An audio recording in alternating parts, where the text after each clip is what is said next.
Une histoire unique qui part d'avant l'indépendance jusqu'à la fédération du Mali.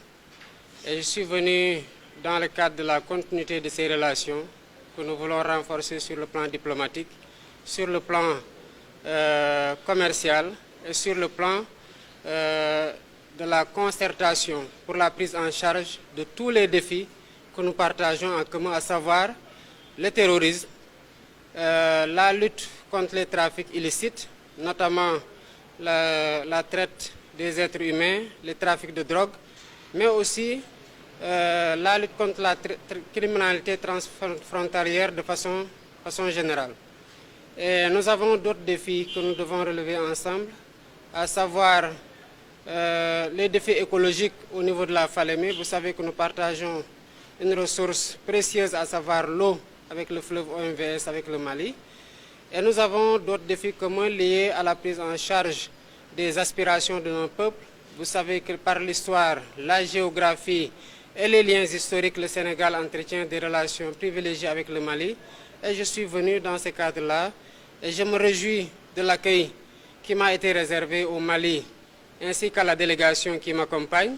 Je me réjouis aussi d'avoir trouvé à mon frère le colonel Assimi Goïta, président de la transition malienne, toute la disponibilité et l'engagement à renforcer la coopération bilatérale, mais aussi à renforcer la concertation sur le plan multilatéral, que ce soit au niveau sous-régional, régional, mais aussi au niveau international. Nous avons parlé de la question de la CEDEAO. Comme vous le savez, le Mali est membre des États de l'Alliance du Sahel.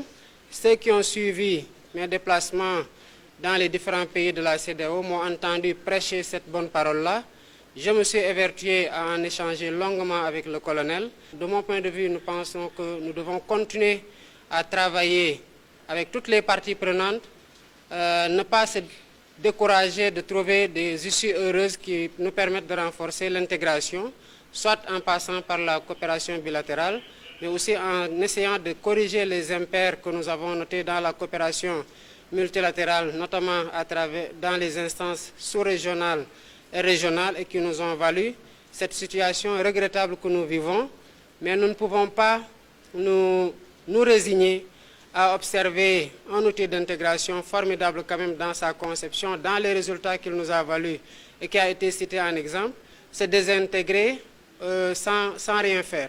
Il y a eu beaucoup de péripéties qui ont eu lieu, mais c'est justement parce que nous comprenons ça que nous devons pouvoir bâtir sur ces socles-là et repartir sur des bases nouvelles de coopération et d'intégration, quelle que soit l'échelle, qui nous permettent déjà de tirer les enseignements de ce que nous sommes en train de vivre, mais aussi de travailler à ne plus avoir à adresser ces mêmes problématiques-là, que ce soit pour les générations actuelles que pour les générations futures. Je terminerai juste par dire ce que j'ai dit partout. Nous avons un héritage des pères fondateurs qui ont eu une vision qui a été certainement très secouée, qui a été mise à rude épreuve, mais que nous avons aussi la responsabilité de transmettre intact ou en meilleur état.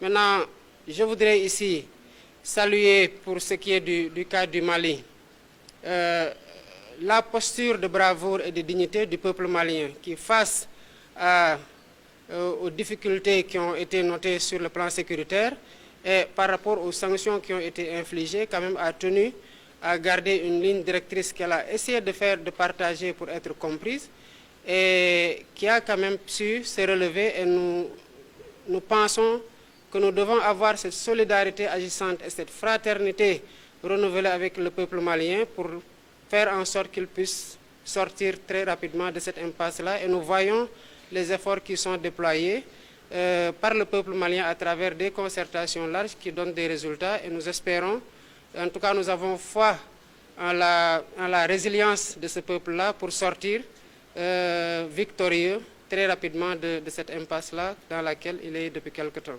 D'accord, on vous voit comme médiateur de la CEDEAO aujourd'hui pour que le Mali revoie sa position par rapport à cette CEDEAO.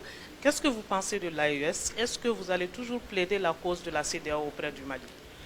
J'ai déjà plaidé la cause de l'intégration africaine de façon générale, et elle part de l'existant, à savoir la CEDEAO, qui aujourd'hui est certainement très malmenée, Mais comme je l'ai dit tout à l'heure, nous ne devons pas nous résigner et dire qu'on ne peut plus rien faire.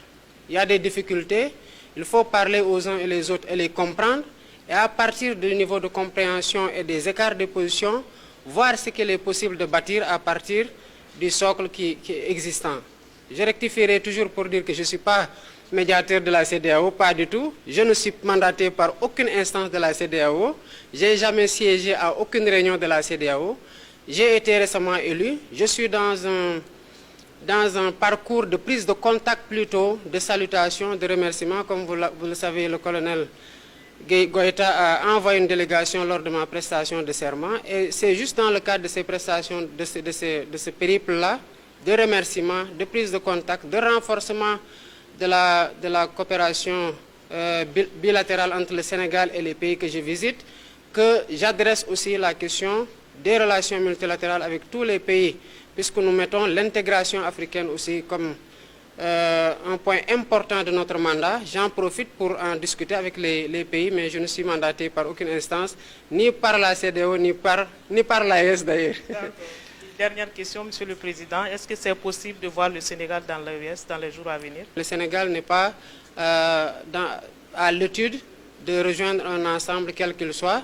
Ce que nous sommes en train de renforcer, c'est qu'avec le Mali, par exemple, nous avons une frontière commune. Nous avons une histoire commune avec la Fédération du Mali, de laquelle le Sénégal est sorti.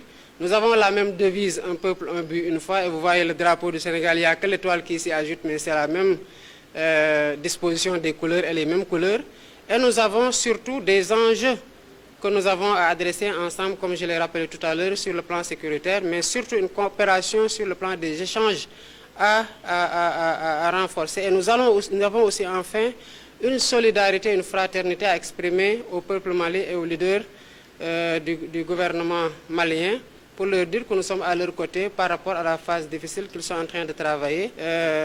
J'ai été beaucoup agréablement surpris en tout cas par les positions